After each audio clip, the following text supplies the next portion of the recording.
বইপাঠ by আইকে চ্যানেলে আপনাদের সকলকে স্বাগতম। আমরা পড়ছিলাম ডক্টর রাগিব শাহজাহানের বিখ্যাত বই তাতারীদের ইতিহাস। আজকে 14তম পর্ব। শক্তির অকার্যকারিতা। সৈন্য স্বল্পতা সত্ত্বেও যুদ্ধে মুসলিম বাহিনী অটল অবিচল থাকেন, অথচ টিলার উপরে অবস্থিত বাহিনীর জন্য কোনো শক্তি সংরক্ষণ না করে কাতবুগা তার সর্বশক্তি প্রয়োগ করে। এত কিছু সত্ত্বেও সাইফুদ্দিন কুতুজ রহমতুল্লাহ আলাই দূর থেকে পরিস্থিতি পর্যবেক্ষণ করছিলেন। উপযুক্ত মুহূর্ত আসার পূর্বে যুদ্ধের ময়দানে অবতীর্ণ হন না। কয়েক মিনিট, কয়েক ঘন্টা অতিবাহিত হয়, যেন কয়েক দিন ও কয়েক মাস অতিবাহিত হলো। দুই দলের সৈন্য সংখ্যায় আকাশ জমিন ব্যবধান থাকা সত্ত্বেও উভয় দলের মাঝে বিজয়ের হাতছানি দেখা দিচ্ছিল।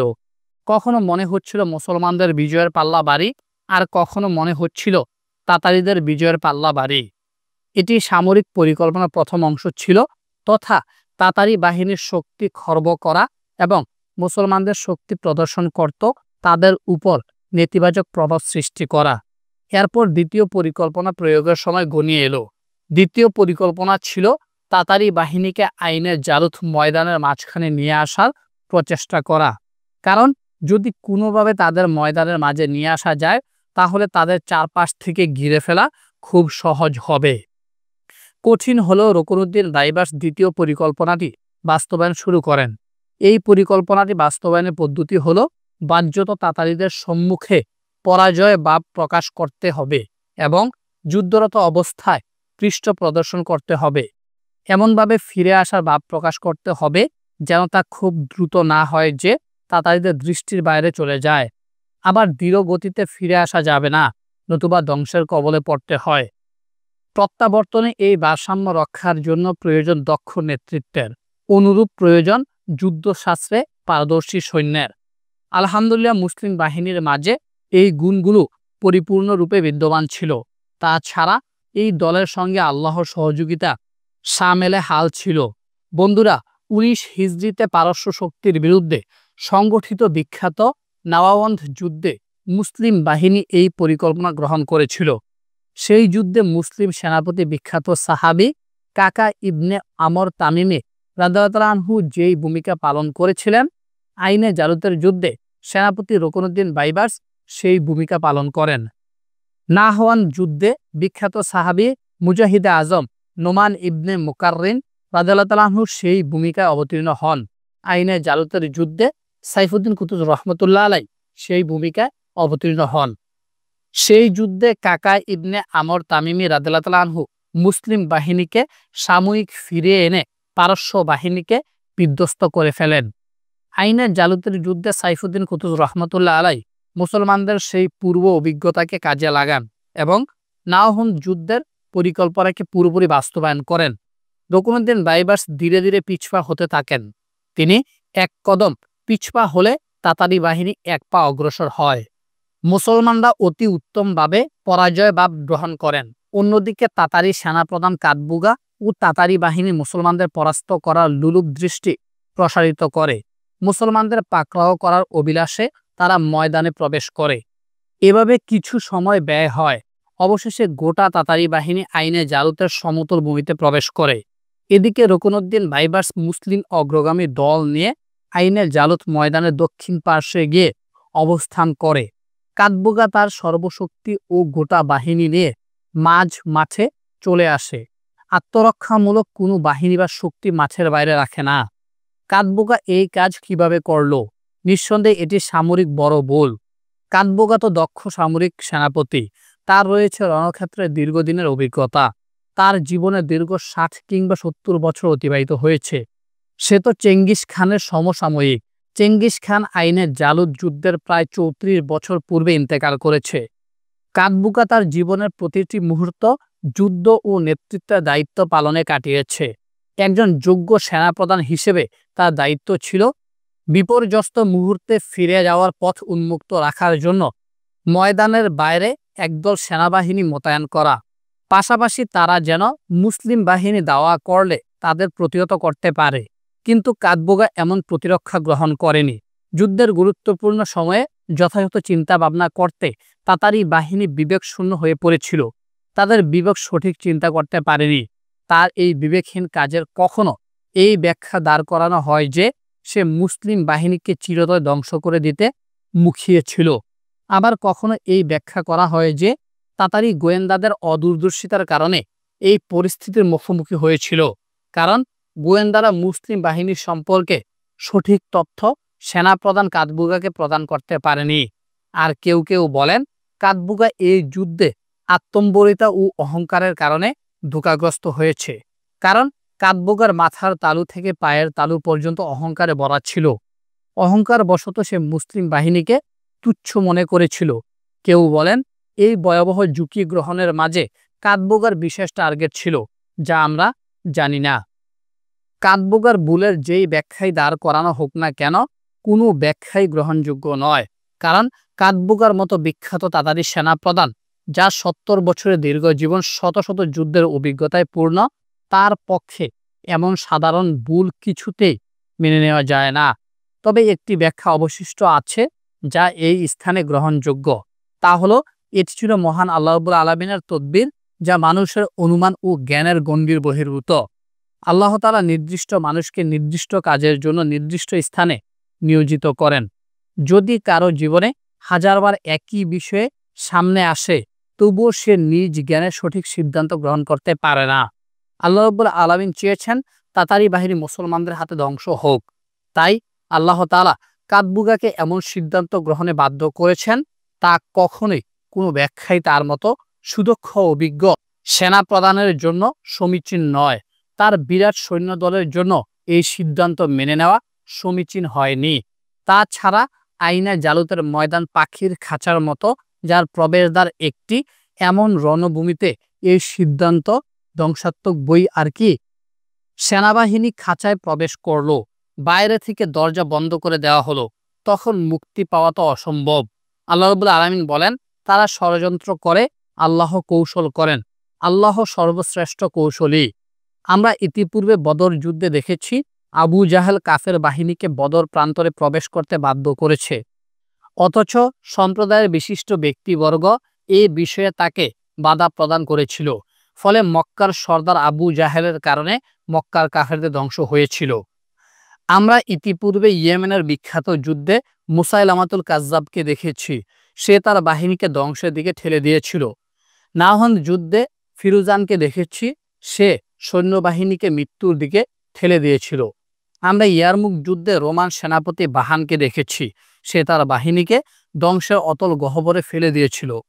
কারো এ কথা বলার সুযোগ নেই যে যদি সেনাপতি ভেবেচিন্তে পদক্ষেপ নিত তাহলে এমন হতো না, যদি সেনাপতি অমুকের কথা শুনত বা মানত। বন্ধুরা, তাদের ধ্বংসের পথে ঠেলে দেওয়া হয়েছিল। শক্তি যত বেশি হোক না কেন, সৈন্য সংখ্যা যত বেশি হোক না কেন, যত প্রকার অস্ত্রশস্ত্র থাক না কেন, আল্লাহর অভিপ্রায় থেকে তারা কখনোই বের হয়ে আসতে পারবে না। যে সকল বান্দা আল্লাহকে সহযোগিতা করেন, আল্লাহ তাআলা তাদের বিজয় দান করেন। আল্লাহ রাব্বুল আলামিন বলেন, যদি তোমরা আল্লাহকে সাহায্য করো, আল্লাহ তোমাদের সাহায্য করবেন এবং তোমাদের অবস্থান দৃঢ় করবেন। এটি এমন অমোঘ বিধান যার ব্যতিক্রম কখনো হয় না। এ কারণেই কাতবুগা তার গোটা সৈন্যবাহিনীকে আইনে জালুতের মাঝ মাঠে যেতে বাধ্য করে। এভাবে মুসলিম বাহিনীর দ্বিতীয় পরিকল্পনাটিও সফল হয়। এবার তৃতীয় পরিকল্পনা বাস্তবায়নের পালা। সাইফুদ্দিন কুতুব রহমতুল্লাহের পক্ষ থেকে সঙ্গীতের ভাষায় তবলার বাজনায় তৃতীয় পরিকল্পনা বাস্তবায়নের নির্দেশ এলো। কাতবুগা ফাঁদে আটকা পড়েন। টিলার পেছন থেকে মুসলিম বাহিনীর প্রধান দলটি যুদ্ধের ময়দানে নেমে এলো। চতুর্দিক থেকে মুসলমানরা নেমে এলো। শক্তিশালী বাহিনীটি দ্রুত উভয়ের প্রবেশদ্বারটি ঘেরাও করে ফেলল। কয়েক মিনিটের মধ্যে মুসলমানরা তাতারিদের বেষ্টন করে ফেলল, চুরি যেমন হাতের কবজিকে বেষ্টন করে। এই পরিকল্পনাটি ছিল অতি সূক্ষ্ম ও অত্যন্ত উপকারী। তবে এই পরিকল্পনাটি মুসলিম বাহিনীর জন্য অত্যন্ত ক্ষতির কারণ হতে পারে। কেন? কারণ পালাবার পথ না রেখে চতুর্দিক থেকে তাতারিদের অবরোধ করলে প্রাণ রক্ষার জন্য তারা তাদের সর্বশক্তি ব্যয় করতে বাধ্য হবে। তখন তারা আত্মঘাতী হামলায় অবতীর্ণ হবে। অবরুদ্ধ ব্যক্তির লড়াই বাঁচা মরার লড়াই, জয় পরাজয়ের লড়াই নয়। কিন্তু যদি এই পরিকল্পনাটি সফলতার মুখ দেখে, তবে বিপুল সংখ্যক তাতারিদের ধ্বংস অনিবার্য। এতে চিরদিনের জন্য তাতারিদের কোমর ভেঙে যাবে। সময় ফুরিয়ে যাওয়ার পর কাতবুকা মুসলমানদের সামরিক পরিকল্পনা বুঝতে পারে।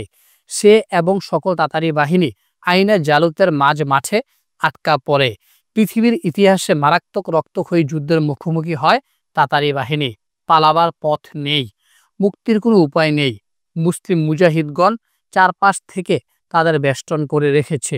তলোয়ার বর্ষা ব্যতীত আত্মরক্ষার কিছুই নেই, মৃত্যুই একমাত্র পরিণাম। আত্মবিনাশী নির্মম যুদ্ধ।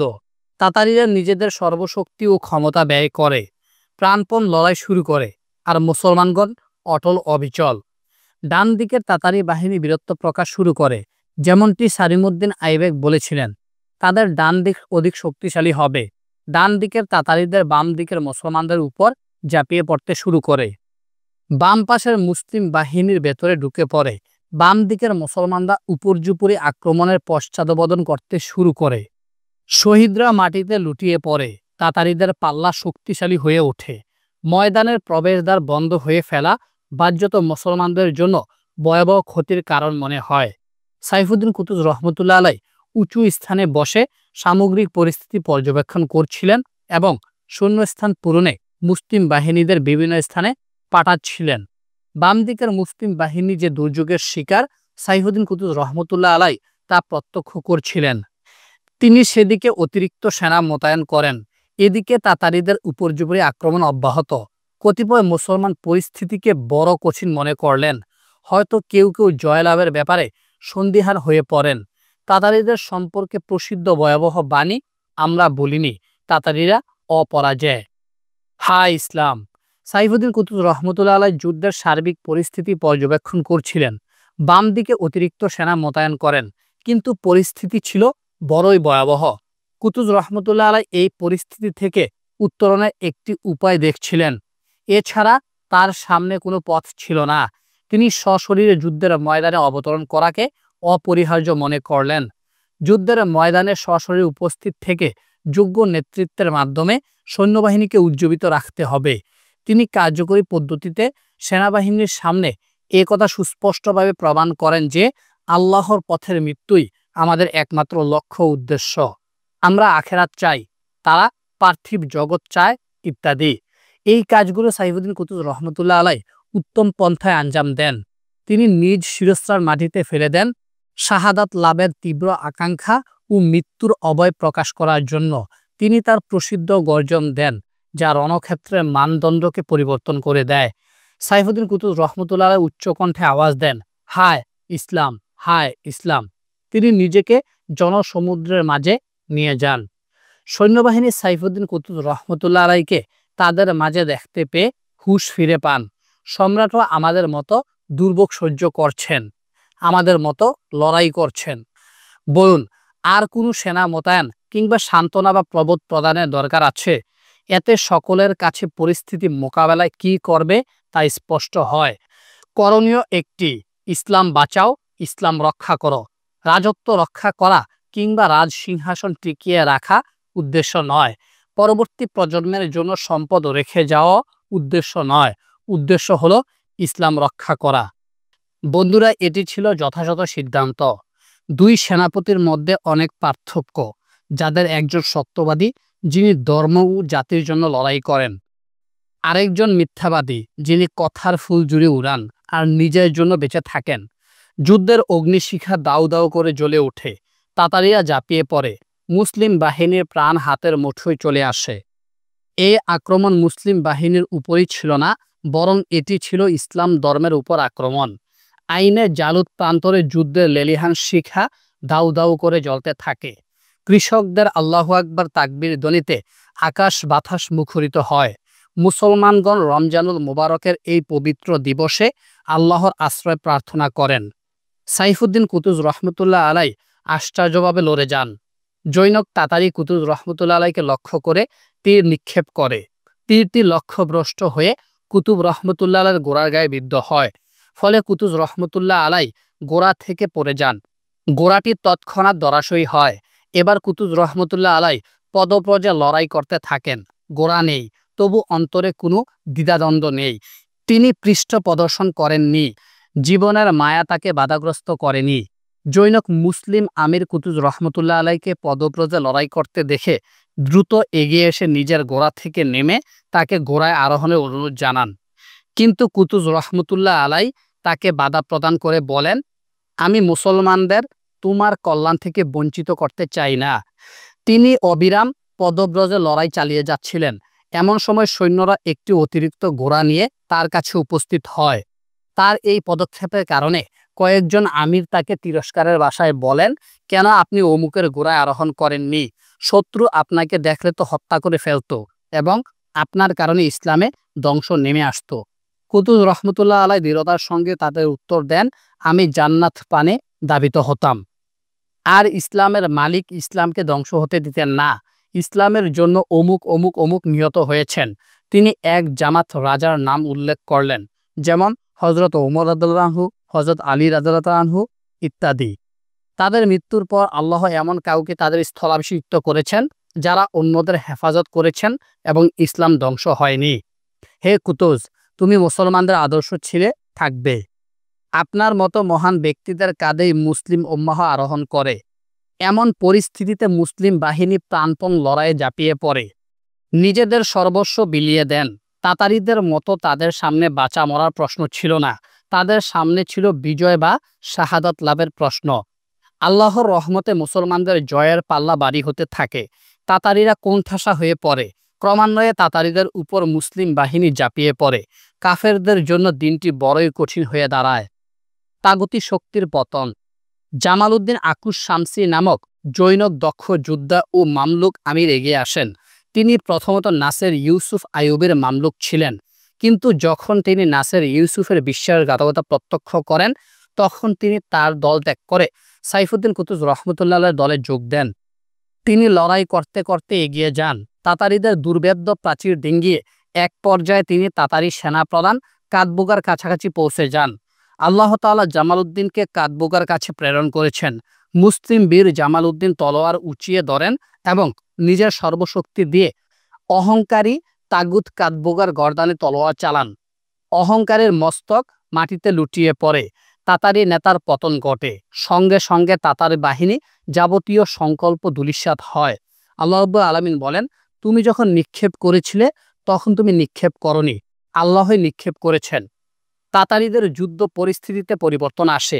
তাদের সামনে দুশ্চিন্তা দূর হওয়ার একটাই পথ, কোনোভাবে আইনে জালুতের উত্তর দিকে পালাবার পথ বের করা। এদিকে মুসলমানগণ তাদের পেছনে দাওয়া করে কাউকে হত্যা করেছেন, আবার কাউকে বন্দী করেছেন। তাতারী বাহিনী মুসলমানদের পদতলে পিষ্ট হয়, যেন তারা খেজুরের বৃক্ষের শুকনো ডাল। সব সুনাম জলে ভেসে যায়, সব অহংকার ধুলোয় মিশে যায়। পৃথিবীবাসীর অন্তর থেকে চিরতরে তাতারী ত্রাস দূর হয়। তাতারীরা ছিন্ন ভিন্ন হয়ে পড়ে। বিসান নামক স্থানে আবার যুদ্ধ। তাতারীরা আইনে জালুতের উত্তর দিকে পালাবার সময় পথ তৈরি করতে সর্বশক্তি ব্যয় করে। ময়দানের প্রবেশদ্বারের প্রাচীর ভেঙে এক সময় তারা পালাবার সামান্য পথ খুঁজে পায়। অতি দ্রুত বেগে তারা পৃষ্ঠ প্রদর্শন করে। অল্প সময়ের মাঝে অসংখ্য তাতারী পলায়ন করে, যেন সেদিকে কোনো পালাবার স্থান রয়েছে। মুসলিম বাহিনী তাদের পিছে পিছে ছুটছে, তাদের কোনোভাবেই তারা ছেড়ে দেবে না। কারণ যুদ্ধে জয়লাভ করা কিংবা সাময়িক রাজনৈতিক ফায়দা অর্জন করাই মুসলমানদের লক্ষ্য নয়, বরং মুসলমানদের লক্ষ্য হলো জিহাদের মাধ্যমে গোটা মুসলিম বিশ্বের স্বাধীনতা ফিরিয়ে দেওয়া। তাতারীরা উত্তর দিকে দাবমান, কিন্তু মুসলমানরা কিছুতেই তাদের পিছু ছাড়ছে না। পলাতক তাতারী বাহিনী বিসান নামক স্থানে পৌঁছে তারা উপলব্ধি করে মুসলমানরা তাদের ধরতে বদ্ধপরিকর। তাই তারা বিসানের নিকটবর্তী স্থানে নতুন করে যুদ্ধ করার সিদ্ধান্ত নেয়। সকল ইতিহাসবিদ এ ব্যাপারে একমত যে এই যুদ্ধটি পূর্বের যুদ্ধের চেয়ে আরও কঠিন ছিল, কারণ এ যুদ্ধে তাতারীরা জীবন রক্ষার সর্বোচ্চ প্রচেষ্টা ব্যয় করেছিল, প্রাণপণে ঝাঁপিয়ে পড়েছিল মুসলমানদের উপর। পরিস্থিতি পাল্টে যাওয়ার উপক্রম হয়েছিল। মুসলমানরা পরীক্ষায় নিপতিত হয়েছিল। মুসলমানদের উপর দিয়ে প্রচণ্ড ভূমিকম্প বয়ে যায়। এই মুহূর্তগুলো মুসলিম বাহিনীর জীবনের সবচেয়ে দুর্বিষহ মুহূর্ত ছিল।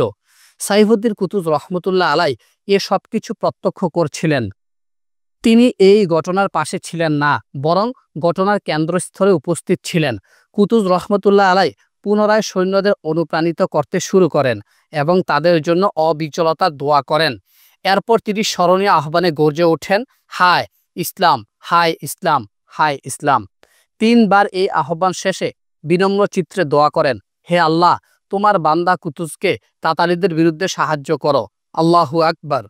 এমন বিপদ মুহূর্তে তিনি নিজের পরিচয় কতই না চমৎকারভাবে পেশ করেন, তোমার বান্দা, হে আল্লাহ, তোমার বান্দা কুতুজকে তাতারীদের বিরুদ্ধে সাহায্য করো। আমি কোনো রাজা বাদশাহ নই, আমি আমিরুল মুসলিমিন নই, আমি মিশরের রাজাও নই, তোমার বান্দা। দেখুন বান্দা কিভাবে একনিষ্ঠভাবে আল্লাহর আশ্রয় কামনা করে, এরপরও কি আল্লাহ তাআলা তাকে বঞ্চিত করবেন? ইমাম বুখারী রহমতুল্লাহ আলাই ও ইমাম মুসলিম রহমতুল্লাহ আলাই হযরত আবু হুরায়রা রাদিয়াল্লাহু আনহু সূত্রে বর্ণনা করেন, রাসূল সাল্লাল্লাহু আলাইহি সাল্লাম বলেছেন, আল্লাহ তাআলা ঘোষণা করেন, আমি সেরূপী যেরূপ বান্দা আমার প্রতি ধারণা করে, আমি তার সাথে থাকি যখন সে আমাকে স্মরণ করে। যদি সে মনে করে আমাকে স্মরণ করে, আমি নিজেও তাকে স্মরণ করি। আর যদি সে আমাকে লোক সমাবেশে স্মরণ করে, তবে আমিও তাদের চেয়ে উত্তম সমাবেশে তাদের স্মরণ করি। যদি সে আমার দিকে 1 বিগত অগ্রসর হয়, আমি তার দিকে 1 হাত অগ্রসর হই। যদি সে আমার দিকে 1 বাহু অগ্রসর হয়, আমি তার দিকে 2 বাহু অগ্রসর হই। আর যদি সে আমার দিকে হেঁটে অগ্রসর হয়, আমি তার দিকে দৌড়ে অগ্রসর হই। সাইফুদ্দিন কুতুজ রহমতুল্লাহ আলাই এমন দরজায় কড়া নেড়েছেন, সে দরজায় মন দিয়ে যদি কেউ চায়, তাহলে তার জন্য দরজা খুলে যায়। সাইফুদ্দিন কুতুজ রহমতুল্লাহ আলাই এমন সত্তার নৈকট্য অবলম্বন করেছেন, আসমান জমিনের চাবিকাঠি যার হাতে। বন্ধুরা, যখন পৃথিবীর রাজা বিনয়ী হয়, তখন আসমান জমিনের রাজা তার প্রতি অবশ্যই রহম করেন। যেন রূপকথার গল্প। সাইফুদ্দিন কুতুজ রহমতুল্লাহ আলাইহির দোয়া ও রোনাজারি শেষটা হতেই তাতারী শক্তি সম্পূর্ণরূপে দুর্বল হয়ে পড়ে। যারা গোটা দুনিয়াকে স্তম্ভিত করে রেখেছিল, তারা বিছান ভূমিতে মাছির মতো পড়তে থাকে। মুসলমানগণ অপরাজয় শক্তিকে রূপকথায় পরিণত করেন। ইসলামের পতাকা সমুন্নত হয়, তাতারীদের পতাকা মাটিতে লুটে পড়ে। 40 বা তদূর্ধ্ব বছর ধরে মুসলমানগণ যেই দিনটির অপেক্ষা করছিলেন, সেই দিনটি চলে এসেছে। আল্লাহ রাব্বুল আলামিন বলেন, সেদিন মুসলিমগণ আনন্দিত হবে আল্লাহ প্রদত্ত বিজয়ের কারণে। তিনি যাকে ইচ্ছা বিজয় দান করেন, তিনি ক্ষমতার মালিক, পরম দয়ালু বটে। পাঠকবৃন্দ, আপনারা কি জানেন আইনে জালুতের যুদ্ধের পর কয়জন তাতারী বেঁচে ছিল? গোটা তাতারী বাহিনী ধ্বংসস্তূপে পরিণত হয়েছিল, একজন তাতারীও বেঁচে ছিল না। আপনারা কি এমন ঘটনা কখনো শুনেছেন, যেই বাহিনী অর্ধ দুনিয়া দখল করেছিল, মুহূর্তেই তারা ধ্বংস হলো? যারা লক্ষ লক্ষ মানুষের রক্তপাত ঘটিয়েছিল, শত শত শহর বিরান ভূমিতে পরিণত করেছিল, মুহূর্তেই তারা অস্তিত্বহীন হয়ে পড়ল। মুসলিম বাহিনী বিরাট জয়লাভ করল। স্বাগতম হে মুসলিম বীর সেনা, স্বাগতম হে কুতুজ, এখন তো ফসল কাটার সময় এসেছে। বিছান ভূমিতে তাতারীদের দরাশয়ী হতে দেখে কুতুজ রহমতুল্লাহ আলাই কি করলেন? মুজাহিদে আজম বীর সেনানী খোদাবীর মোত্তাকি সাইফুদ্দিন কুতুজ রহমতুল্লাহ আলাই গোড়ার পিঠ থেকে নিচে নামলেন। মাটিতে কপাল ঠেকিয়ে সেজদায় অবনত হয়ে আল্লাহর শুকরিয়া আদায় করলেন। বিজয়ীদের দোকায় তিনি সেজদাবনত হননি এবং অহংকার বশত তিনি মাথা তোলেননি। তার মাঝে এই ক্রিয়াও সৃষ্টি হয়নি যে তিনি কিছু একটা করেছেন, বরং তার হৃদয় গহীনে এ কথা বদ্ধমূল ছিল, এসবে মহান আল্লাহর অনুগ্রহ ও কৃপা। তিনি তাকে মুজাহিদ হিসেবে নির্বাচন করেছেন, তিনি তাকে অবিচল রেখেছেন, তিনি তাকে যুদ্ধের প্রজ্ঞা দান করেছেন, সঠিক সিদ্ধান্ত গ্রহণের তৌফিক দান করেছেন, তিনি তাকে সঠিক পথে পরিচালনা করেছেন। চমৎকার একটি কবিতা শুনুন। সর্বদা মনে রেখো, তুমি আল্লাহর বান্দা, তার সাহায্যেই তুমি জয়লাভ করো, তার দয়া ছাড়া তুমি মুক্তি পাবে না, তার ইচ্ছা ব্যতীত তুমি 1 কদম নড়তে পারবে না। সমস্ত ক্ষমতা আল্লাহরই, পূর্বেও এবং পরেও। সাইফুদ্দিন কুতুজ রহমতুল্লাহ আলাইহ এর প্রকৃত পরিচয় জানতে হলে পৃথিবীর অন্যান্য রাজা বাদশাহের দেখুন, যারা অহংকার ও গর্বে ফুলে থাকে, যারা সৃষ্টিজীবের উপর বরত্ব প্রদর্শন করে, যারা মুখ বাঁকিয়ে কথা বলে, যারা দম্ভ করে জমিনে চলাফেরা করে। কিন্তু সাইফুদ্দিন কুতুজ রহমতুল্লাহ আলাই জাতির জন্য যা করেছেন, তারা তার 1/10 করেননি, বরং তারা জগৎবাসীর জন্য বিপদ ছিল। অন্যান্য রাজা বাদশাহের এসব পরিস্থিতি পর্যালোচনা করলেই কুতুজ রহমতুল্লাহ আলাইহির প্রকৃত পরিচয় পাওয়া যায়। বিপরীত বস্তুর মাধ্যমে বস্তুর পরিচয় পরিষ্কার হয়। এ কারণেই কুতুজ রহমতুল্লাহ আলাইহির জয়লাভে অবাক হওয়ার কিছুই নেই, কারণ আল্লাহ রাব্বুল আলামিন কারো প্রতি সামান্য অবিচার করেন না। আল্লাহ তাআলা বলেন, আমি তাকে দুটি পথ দেখিয়েছি, অর্থাৎ ভালো এবং মন্দ। মানুষ ভালো মন্দের মাঝে যেটি ইচ্ছা গ্রহণ করে। কুতুজ রহমতুল্লাহ আলাইহ শান্ত ও অনুকূল পরিস্থিতিতে মিশরের ক্ষমতায় আসেননি। মিশর সাম্রাজ্য শক্তিশালী সুপ্রতিষ্ঠিত থাকাকালীন তিনি মিশর শাসন করেননি। তিনি মিশরে অঢেল সম্পত্তি থাকাকালীন সিংহাসনে আরোহণ করেননি, বরং পরিস্থিতি সম্পূর্ণ উল্টো ছিল। তবে তিনি আল্লাহর কাছে সাহায্য কামনা করেছেন, সততা ও নিষ্ঠার সাথে কাজ করেছেন এবং অন্যান্যদেরও সততার সাথে কাজ করতে উদ্বুদ্ধ করেছেন। তাই সফলতা ছিল অবশ্যম্ভাবী। আজও যদি মুসলমানগণ কুতুজ রহমতুল্লাহর মতো সততা ও নিষ্ঠার সঙ্গে কাজ করে যান, তবে তারাও তার মতো সফল হবেন। সময় পরিবর্তন হতে দীর্ঘ বছর বা দীর্ঘ যুগের প্রয়োজন হয় না। সাইফুদ্দিন কুতুজ রহমতুল্লাহ আলাই মিশরের সিংহাসনে আরোহণের মাত্র 10 মাস পর আইনের জালুদ যুদ্ধ সংগঠিত হয়েছিল। হে আল্লাহ, তুমি এই যুগে সাইফুদ্দিন কুতুজ রহমতুল্লাহ আলাইয়ের মতো মহান ব্যক্তিত্ব সৃষ্টি করো। আমিন। নিঃসন্দেহে আল্লাহ তাআলা প্রতিশ্রুতি ভঙ্গ করেন না। আল্লাহ রাব্বুল আলামিন বলেন, নিশ্চয়ই আমি আমার রাসূলের এবং মুমিনদের সাহায্য করব পার্থিব জীবনে এবং যেই দিন সাক্ষী দণ্ডায়মান হবে। আইনের জালুতের যুদ্ধ থেকে শিক্ষণীয় বিষয়াদি। বর্বর তাতারি বাহিনী নিজেদের পাতানো ফাঁদে ধ্বংস হলো। তাতারিরা জমিনে বিরাট বিপর্যয় সৃষ্টি করেছিল, আর আল্লাহ রাব্বুল আলামিনের নীতি হলো তিনি বিপর্যয় সৃষ্টিকারীদের কাজ সফল হতে দেন না। তাতারিরা বিপর্যয় সৃষ্টিকারী হওয়ার পাশাপাশি প্রায় 40 বছর মুসলমানদের শাসন করেছে। প্রায় শত যুদ্ধে মুসলমানরা তাদের কাছে হার মেনেছে। এরপর কালের বিবর্তনে আইনে জালুতের যুদ্ধে মুসলমানগণ ঐতিহাসিক জয়লাভ করে, আর তাতারিদের নাম পৃথিবীর বুক থেকে চিরতরে মিটে যায়।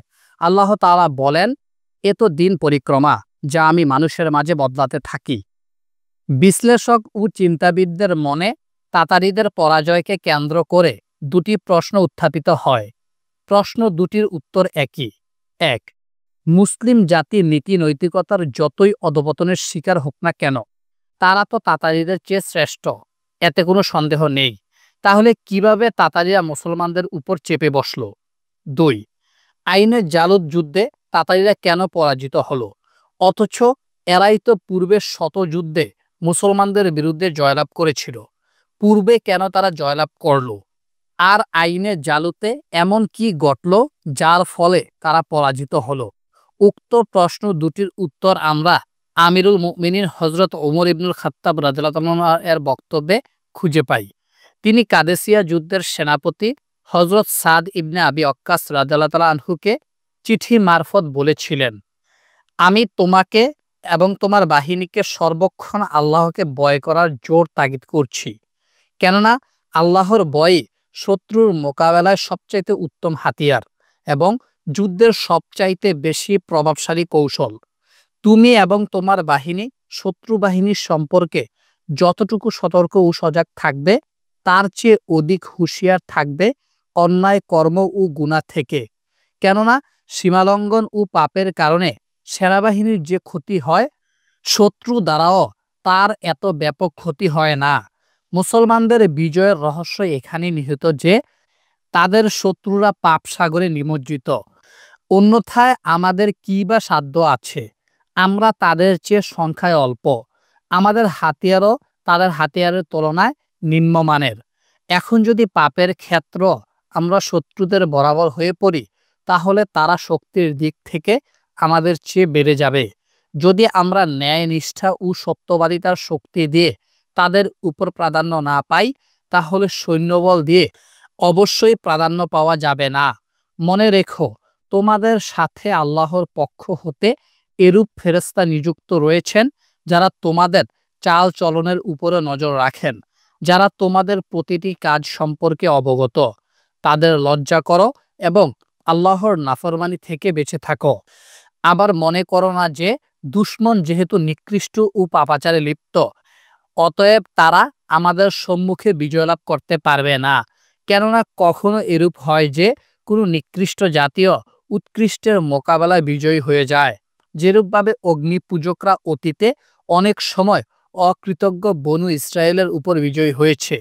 এর কারণ ছিল বনু ইসরায়েলের নাফরমানি, যার ফলে আল্লাহ তাদের প্রতি অসন্তুষ্ট হয়েছিলেন। অগ্নিপূজকরা তাদের অন্দরমহলে পর্যন্ত ঢুকে পড়েছিল, আর অক্ষরে অক্ষরে বাস্তবায়িত হয়েছিল আল্লাহর এই বাণী। অনন্তর এরা ঢুকে পড়ল গড় বাড়ির অভ্যন্তরে, আর আল্লাহর নির্দেশ কার্যকরী হয়েই থাকে। এই হলো হযরত ওমর রাদিয়াল্লাহু আনহু এর চিঠির একাংশ। এই চিঠিটাকে অত্যন্ত মূল্যবান মনে করা হয় এবং ভূপৃষ্ঠের অন্য সকল চিঠির চেয়ে গুরুত্বপূর্ণ গণ্য করা হয়। চিঠিটি অনেক লম্বা।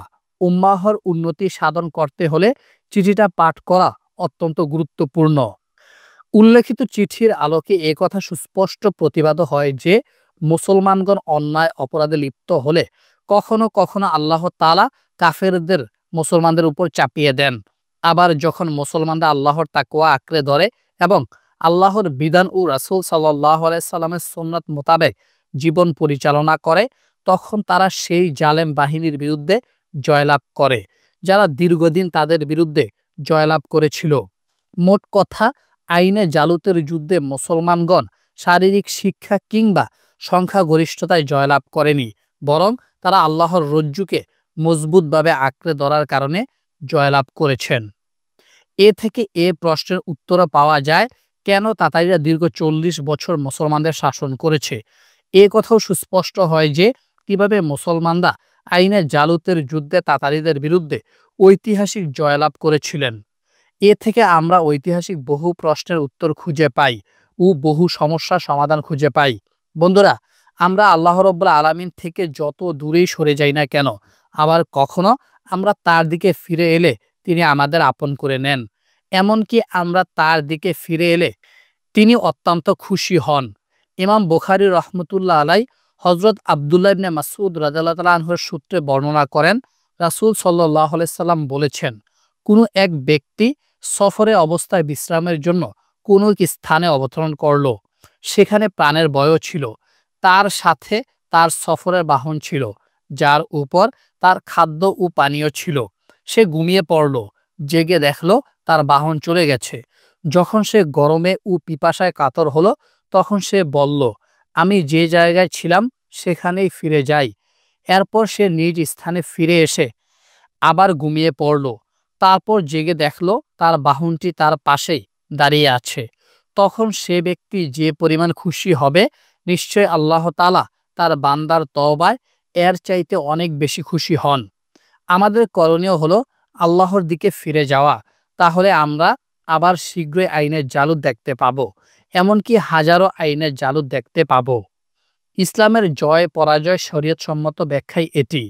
আল্লাহর সঙ্গে সম্পর্ক গভীর হলে মুসলমানগণ বিজয় লাভ করেন, আবার আল্লাহ থেকে দূরে সরে গেলে তারা পরাজিত হন। আল্লাহ তাআলা কারো প্রতি সামান্য অবিচার করেন না, কিন্তু মানুষই নিজের প্রতি নিজে অবিচার করে। দামেস্ক পুনরুদ্ধার। আইনে জালুতের ঐতিহাসিক বিজয়ের আলোচনা শেষে আমরা পুনরায় সাইফুদ্দিন কুতুজ রহমতুল্লাহ আলাইহির আলোচনায় ফিরে যাই। আইনে জালুতের জয়লাভের পর সাইফুদ্দিন কুতুজ রহমতুল্লাহ আলাইহি এর অভিযান থেমে যায়নি, কারণ তখনও সিরিয়ার বিভিন্ন শহরে তাতারীরা অবস্থান করছিল। দামেস্ক, হিমস, আলেপ্পো ইত্যাদি শহরে তাতারীরা ছিল। ইরাক, তুরস্ক, পারস্য ইত্যাদি দেশে তখনও তাতারীরা অবস্থান করছিল। কুতুজ রহমতুল্লাহ আলাইহির জীবনে কোনো আরাম নেই, নেই কোনো বিরতি। চরম ক্লান্তি, অক্লান্ত কষ্ট ও প্রচণ্ড প্রতিবন্ধকতা সত্ত্বেও জুলাই মাসে গোটা সিনা উপত্যকা পাড়ি দেওয়া, গাজা নগরী জয় করা, ফিলিস্তিন দক্ষিণ থেকে উত্তর সফর করে আক্কা নগরী পৌঁছে আবার আইনের জালুতে ফিরে আসা, এসব কষ্ট উপেক্ষা করে এখন দামেস্ক অভিমুখে রওনা। দামেস্ক তৎকালীন ইসলামের শ্রেষ্ঠ কেন্দ্রভূমি, যা তাতারী আগ্রাসনের শিকার। তা আইনের জালুতের উত্তর পূর্বে প্রায় 150 কিলোমিটার দূরে অবস্থিত। এই সুবিশাল মুসলিম ভূমিকে তাতারীদের অপবিত্রতা থেকে রক্ষা করা অত্যন্ত জরুরি ছিল এবং তাতারীদের বর্তমান ভগ্নাবস্থাকেই কাজে লাগাতে হবে। সুতরাং কুতুজ রহমতুল্লাহ আলাইহি সিদ্ধান্ত নিলেন, পারস্য, ইউরোপ ও চীন থেকে তাতারীদের সহায়তা আসার পূর্বেই দামেস্ক সহ অন্যান্য শহর পুনরুদ্ধার করতে হবে। সাইফুদ্দিন কুতুজ রহমতুল্লাহ আলাইহি জানতেন, আইনের জালুতে একজন তাতারীও প্রাণ রক্ষা পায়নি এবং এই সংবাদ কেউ দামেস্কে পৌঁছায়নি। তাই স্বয়ং তিনি দামেস্কে এই সংবাদ প্রেরণের ইচ্ছা করলেন, যাতে এতে মুসলমানদের মনোবল বৃদ্ধি পায় এবং দামেস্কে অবস্থিত তাতারিদের মনোবল হারিয়ে ফেলে। এতে দামেস্ক জয়লাভ করা সহজ হবে, এই মর্মে তিনি মুসলমানদের মহান বিজয়ের সুসংবাদ সম্বলিত একটি চিঠি প্রেরণ করেন। চিঠিতে লেখা ছিল, মুসলমানদের মহান বিজয় সাধিত হয়েছে। সৈন্যবাহিনীরা যার সত্যতা প্রত্যক্ষ করেছে আর নিন্দুকরা তা থেকে উপদেশ গ্রহণ করেছে। তাতারিরা যারা দীর্ঘদিন শাসন করেছে, সিরিয়ার শহরগুলো ধ্বংস করেছে, আল্লাহ তাআলা তাদের পরাজিত করেছেন। আর মুসলিম সৈন্যরা নিজ বাড়িতে বসেছিল। মুমিন কখনো কারো ভয়ে প্রকম্পিত হয় না। মুমিনের ঈমান সর্বদা সুদৃঢ়। কোরআন পূর্ববর্তী সকল কিতাবকে রহিত করেছে। আজানের ধ্বনি পূর্ববর্তী সকল ধ্বনিকে ম্লান করেছে। মুমিনদের সংবাদ সর্বদা কাফেরদের নিকট পৌঁছেছে এবং কাফেরদের সংবাদও সর্বদা মুমিনদের নিকট পৌঁছেছে। এমনকি প্রভাতের রৌপ্যের গায়ে নিখাদ স্বর্ণের প্রলেপ লেগেছে, বর্তমান অতীতের ন্যায় রূপ ধারণ করেছে এবং সূর্যের শুভাগমনে রাতের প্রভাব বিদরিত হয়েছে। একসময় যুদ্ধের ঘণ্টা বেজে ওঠে, উভয় দলের মাঝে রক্তক্ষয়ী যুদ্ধ সংঘটিত হয়, মুশরিকদের অঙ্গ পতঙ্গ ছিন্ন ভিন্ন হয়, অহংকারী জালেম মুশরিকরা নিহত হয়। এ তো ছিল তাদের কর্মফল। হে নবী, তোমার প্রতিপালক কারোর প্রতি জুলুম করেন না। উক্ত সুসংবাদবাহী চিঠিটি সম্ভবত ২৭-২৮ রমজানে দামেস্কে পৌঁছে। দামেস্কের মুসলমানরা এ সংবাদ পেয়ে আনন্দে ফেটে পড়েন। তারা অনেকেই তাতারিদের পরাজয়ের ব্যাপারে নিরাশ হয়ে পড়েছিল। মুসলমানদের অভাবনীয় বিজয়ের কথা শুনে তাদের হিম্মত আকাশচুম্বী আকার ধারণ করে। দামেস্কবাসী তাতারিদের উপর ঝাঁপিয়ে পড়ে, কিন্তু একজন তাতারিও প্রতিবাদ করতে পারেনি। তাতারি ত্রাস বিদরিত হয়। দীর্ঘদিন পর দামেস্কবাসী বুক ভরে শ্বাস নেয়। তাতারিদের কেউ নিহত হয়, কেউ বন্দী হয়, কেউ পলায়ন করে, অবস্থা নিয়ন্ত্রণের বাইরে চলে যায়। কতিপয় অতি উৎসাহী মানুষ দামেস্কে অবস্থানরত ইহুদিদের আক্রমণ করার সিদ্ধান্ত নেয়। যদি তৎকালীন ওলামায়ে কেরাম অন্যায় জুলুম থেকে বেঁচে থাকার উপদেশ প্রদান না করতেন, তাহলে পরিস্থিতি বেগতিক হয়ে যেত। কারণ ইহুদিরা তাতারিদের শাসনামলে মুসলমানদের কষ্ট দেওয়ার ব্যাপারে মুশরিকিনদের সঙ্গ দেয়নি। এমতাবস্থায় ৬৫৮ হিজরি ৩০ রমজান মহামান্য সম্রাট সাইফুদ্দিন কুতুজ রহমতুল্লাহ আলাই আইনে জালুতের বিজয় লাভের ৫ দিন পর দামেস্কে পৌঁছেন। দামেস্কবাসী তাকে বীর বিজয়ী সংবর্ধনা প্রদান করে। দামেস্কের রাস্তায় লাল গালিচা বিছিয়ে দেয়। নারী পুরুষ শিশু বাচ্চা সবাই কুতুজকে অভিবাদন জানানোর উদ্দেশ্যে রাস্তায় নেমে আসে। আল্লাহ রাব্বুল আলামিন বলেন, বলো, এটা আল্লাহর অনুগ্রহে হয়েছে, সুতরাং এতে তারা যেন আনন্দিত হয়। তারা যা পুঞ্জীবিত করে তা হতে পারে এটি শ্রেয়। দিনের বিজয়ের আনন্দ, ইসলাম সমুন্নত হওয়ার আনন্দ, মুসলমানদের ইজ্জত রক্ষার আনন্দ। আপনি এই আনন্দে যেন কোনো পার্থিব আনন্দের সঙ্গে তুলনা করতে পারবেন না। প্রকৃত ঈদ আনন্দ। মুসলিম মামলুক বাহিনী দামেস্কে প্রবেশ করল। অতি অল্প সময়ের মধ্যে প্রকৃত নিরাপত্তা পুনরুদ্ধার হয়।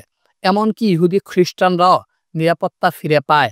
কুতুজ রহমতুল্লাহ আলাই তাতারি কর্তৃক নিযুক্ত দামেস্কের বিচারপতি ইবনে সাফিকে অপসারণ করে তদাস্থলে নাজমুদ্দিন আবু বকর ইবনে সদর উদ্দিনকে নিযুক্ত করেন।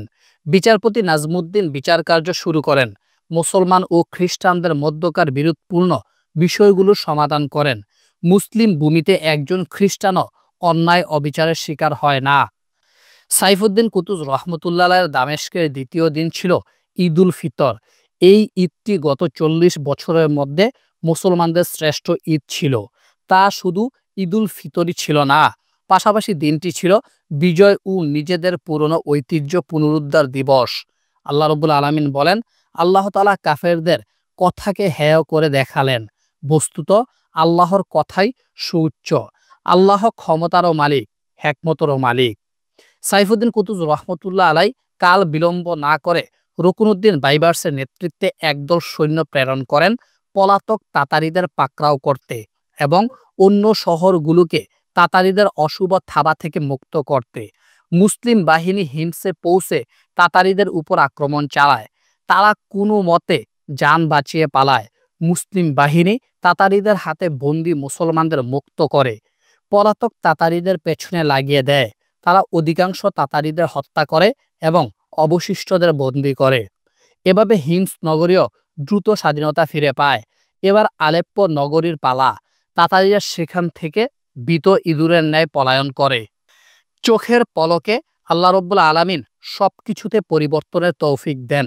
মুসলমানগণ গোটা সিরিয়া ভূখণ্ডকে কয়েক সপ্তাহের ভেতরে তাতারিদের আগ্রাসন থেকে মুক্ত করেন। সিরিয়া ভূখণ্ড নতুনভাবে ইসলাম ও মুসলিম রাজত্বে ফিরে আসে। আল্লাহ তাআলা যেন গোটা মুসলিম বিশ্বকে স্থায়ী স্বাধীনতা ও চির সম্মান দান করেন। আমিন। সাইফুদ্দিন কুতুজ রহমতুল্লাহ আলাই মিশর ও সিরিয়াকে 648 হিজরিতে নাজমুদ্দিন আইয়ুব রহমতুল্লাহ আলাইর ইন্তেকালের পর এক রাষ্ট্র হিসেবে ঘোষণা করেন।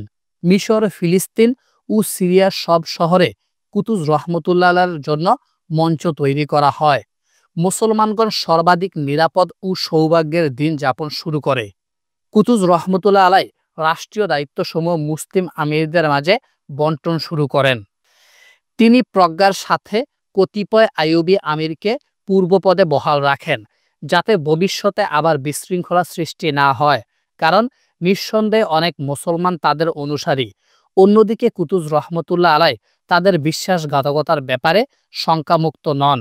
তিনি হিমসের আমির পদে আশরাফ আইয়ুবীকে নিযুক্ত করেন, যিনি পূর্বে তাতারিদের সহযোগী ছিলেন। পরবর্তীতে তওবা করেন এবং আইনে জালুতের যুদ্ধের পূর্বে সালেমউদ্দিন আইবেকের মাধ্যমে আত্মসমর্পণ ও মুসলমানদের হয়ে যুদ্ধ করার অঙ্গীকার করেন। তবে মনের খবর তো আল্লাহই ভালো জানেন। তবে যেহেতু তিনি পূর্ব অপরাধের কারণে লজ্জিত, তাই তাকে তার পদে বহাল রাখেন।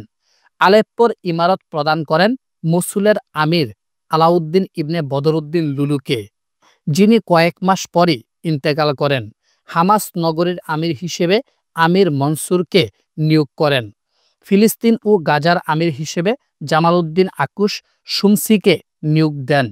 আর ইলমুদ্দিন সানজার হালবিকে দামেশকে আমির পদে নিয়োজিত করেন। এভাবে গোটা সিরিয়া ও ফিলিস্তিনের ভারসাম্যপূর্ণ নিরাপদ পরিবেশ ফিরে আসে। ইসলামের শৌর্য বীর্য সমুন্নত হয়। ইসলাম ও মুসলমানদের নিরাপত্তা খর্বকারী সকল দুশ্চক্র শক্তি অপসারিত হয়। 658 হিজরির 17 শাওয়াল আইনে জালুতের যুদ্ধের ঠিক এক মাস পর সাইফুদ্দিন কুতুজ রহমতুল্লাহ আলাই রাজধানী মিশরে ফিরে যেতে শুরু করেন। রাজনৈতিক প্রয়োজন ও রাজধানী পরিচালনার গুরুত্বপূর্ণ কাজে দ্রুত মিশর ফিরে আসা ছিল অত্যন্ত জরুরি। কুতুজ রহমতুল্লাহ আলাইর রাজত্ব ফুরাত নদীর তীর থেকে লিবিয়ার সীমান্ত অঞ্চল পর্যন্ত বিস্তৃত হয়েছিল। আমরা জানি কুতুজ রহমতুল্লাহ আলাইর শাসন ক্ষমতা গ্রহণের মাত্র 11 মাস অতিবাহিত হয়েছে। তিনি 24 জিলকদ 657 হিজরিতে সিংহাসনে আরোহণ করেছিলেন। এভাবেই তাতারিদের বিরুদ্ধে মুসলিম জাতির সুস্পষ্ট বিজয় লাভ হয়। তাতারি ত্রাসের শিকল থেকে চিরমুক্ত হয়। আইনে জালুতের ফলাফল। সুবহানাল্লাহ, আইনে জালুত কেবল একটি যুদ্ধ ও একদিনে শেষ হয়ে গেল, এর ফলাফল ও প্রভাব ছিল অতুলনীয় ও অগণিত। এই সংক্ষিপ্ত পরিসরে সামগ্রিক ফলাফল আলোচনা করা বড়ই কঠিন, তবে সংক্ষিপ্তাকারে তা আমরা এখানে উল্লেখ করব। ফলাফল 1। যুদ্ধের প্রস্তুতিকালে ও পরবর্তী সময় মুসলমানরা একনিষ্ঠভাবে আল্লাহর প্রতি মনোনিবেশ করেছিলেন। মুসলমানগণ এ কথা সুস্পষ্টভাবে বুঝতে পেরেছিলেন যে যখন তারা আল্লাহ থেকে দূরে সরে গিয়েছিল, তখনই বর্বর তাতারি বাহিনী তাদের উপর চেপে বসেছিল। আবার যখন তারা আল্লাহর দিকে ফিরে এসেছে, তখন এমন বিজয় সাধিত হয়েছে বহু সংখ্যক ইতিহাসবিদ যাকে অলৌকিক বিজয় আখ্যায়িত করেছেন। সত্যি মুসলিম জাতি আল্লাহর দিকে ফিরে আসলে অপরাজয় শক্তির বিরুদ্ধে তাদের জয়লাভ হয়। মুসলমানদের সম্মুখে এ কথাও সুস্পষ্ট হয় যে ধর্মের ইস্যুতে যুদ্ধ সংগঠিত হয়। অর্থনৈতিক, সামাজিক কিংবা রাষ্ট্রীয় ইস্যুতে যুদ্ধ সংগঠিত হলেও প্রত্যেক যুদ্ধের মূলে থাকে ধর্ম বৈপরীত্য। তাই ধর্ম বৈপরীত্য বিদ্যমান অবস্থায় কখনো অস্ত্র যুদ্ধ থেমে গেলেও মনস্তাত্ত্বিক যুদ্ধ কখনোই থামে না।